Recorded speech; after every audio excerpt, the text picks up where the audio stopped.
Comment parler le langage de ton client idéal? Identifie son problème en premier. C'est quoi son problème pour de vrai? Là, je te parle ici d'un vrai problème. Pas celui que tu as créé pour vendre tes services, mais bien celui que ton client idéal te dirait si tu lui demandais quel est le problème numéro un que tu rencontres au sein de ton entreprise. Si tu as bien ciblé ta clientèle, tes services seront la solution parfaite à son problème. Rejoins ta clientèle cible.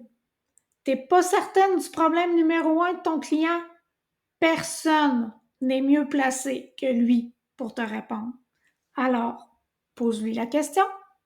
Rédige un questionnaire, fais-lui parvenir, tout simplement, à des clients anciens, des clients actuels, des clients avec qui tu souhaiterais travailler, qui correspondent au profil de ton client. Par exemple, si ta clientèle cible, c'est une mère de famille, tu peux lui demander qu'est-ce qui te stresse en lien avec le quotidien en famille? Qu'est-ce qui simplifierait ta planification de repas? Quel est ton plus grand challenge dans ton quotidien en tant que maman? Qui aimes-tu suivre sur les réseaux sociaux?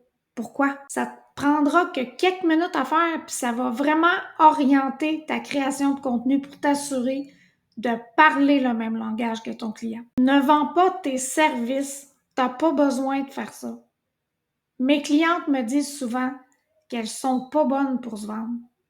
Ça tombe bien, parce que selon moi, t'as pas besoin de convaincre ton client de te choisir. Si tu te positionnes comme une référence aux yeux de ton client, t'auras jamais à te vendre. Il va juste s'auto-convaincre que tu es la solution à son problème, puisqu'il va te voir comme l'expert. Pour y arriver, tu dois arrêter de parler constamment de tes services. De un, il n'est pas prêt. S'il n'est pas prêt, bien sûr, il n'y en aura rien à cirer. Deuxièmement, une liste de services, là, ça génère pas vraiment d'engagement sur une publication. Comment on fait pour vendre nos services sans en parler constamment? Ben, on apporte de la valeur à notre clientèle cible. Apporte de la valeur. Je te parle pas ici d'un rabais, d'une promo, là. Non, non. Qu'est-ce qu'on qualifie de valeur? C'est toute forme de contenu qui constitue un plus. Quelque chose d'utile, de concret, qui va aider ton client dans son quotidien, dans ses réflexions, bref, dans sa réalité. Une valeur ajoutée. Ça peut être un texte, un outil, un tutoriel, une entrevue, un post tout simple, mais ça doit être quelque chose qui va répondre à un besoin chez ton client. Utilise des personas. Dresse le profil de ton client idéal sous forme de persona. Tu peux avoir plus qu'un persona, mais le dénominateur commun entre eux, c'est toi. Tes services sont la solution à leur problème numéro un. Tu t'adresses pas de la même façon à travers ton contenu en parlant à tous tes clients en même temps.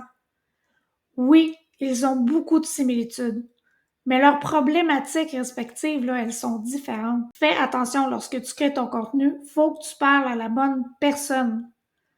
Ne t'adresse pas non plus à un groupe de personnes, mais à une personne. Les gens ne se sentent pas interpellés lorsque tu parles à tout le monde. Parle de ton client. Une erreur qui revient souvent en marketing, c'est cette manie de parler de soi. Puis c'est correct, parce que ta clientèle veut aussi savoir qui tu es. L'erreur est pas là. C'est que quand c'est too much, on finit par s'éloigner du sujet principal, soit ton client. Les gens veulent entendre parler d'eux. Ils veulent entendre parler de leur réalité, de leurs problèmes, de ce qui les rejoint. Puis la meilleure façon de générer de l'interaction, c'est de prouver à ton client idéal que tu comprends ce qu'il vit. Montre-lui que tu connais sa réalité. Tu vas gagner sa confiance. Maîtrise ton sujet. Parle de choses que tu connais, que tu maîtrises.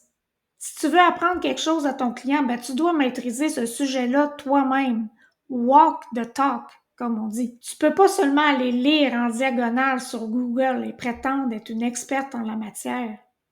Non, non, ça marche pas comme ça. Si tu es sur ton X, tu auras bien plus de facilité à parler de ton sujet. N'oublie pas aussi de vulgariser ton contenu. Ce qui est évident pour toi ne l'est peut-être pas pour ton audience. Parole de comptable. Assure-toi d'être clair, de ramener le tout à l'essentiel. Garde ça simple. Utilise son jargon. Comment il s'exprime ton client idéal? Si tu as choisi cette clientèle-là, c'est que tu dois bien la connaître. Tu connais donc ses expressions, son vocabulaire, son lexique. Pour parler le même jargon que ton client, tu dois connaître les mots qui reviennent dans son quotidien. Adapte ton discours à sa réalité. Pour faire ça, je te suggère d'utiliser des mots qui font partie de sa vie. Tout simplement. Sois vrai. Tout l'opposé de ce à quoi on est habitué. C'est révolu en marketing. Le marketing agressif à coup de publicité impersonnelle, des invitations random à aimer des pages Facebook de personnes à qui on n'a jamais parlé.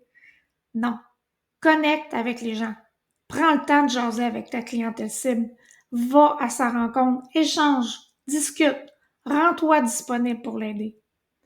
Les gens ont besoin de gens authentiques. Sois vrai partout et tout le temps. Grâce aux techniques que je viens de te partager, tu es maintenant bien outillé pour créer du contenu qui saura capter l'attention de ton client idéal. Maintenant, si tu es motivé à passer au prochain niveau et à acquérir plus de clients, réserve un appel avec moi. Le lien se trouve dans la description. À bientôt. Bye!